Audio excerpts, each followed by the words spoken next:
bilisummaashow right here on YouTube.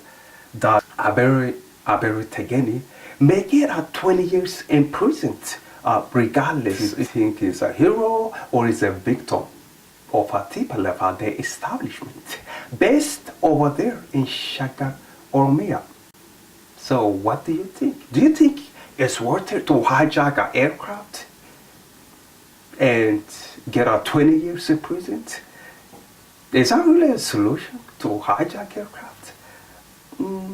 I don't know. It depends who you are. It depends what I guess your situation is. Tegegn Abera situation, we don't really know. And of course, he's over there now in Switzerland. According to this article, he may get 20 years in prison, which is not very cool at all. Hey, thanks for watching bilisummaashow right here on YouTube.com. If you want to read more about this, Abera Tegegn, the co-pilot that hijacked Ethiopian Airlines flight 702, follow the link below here. Thanks for watching bilisummaashow. Take care. Bye bye.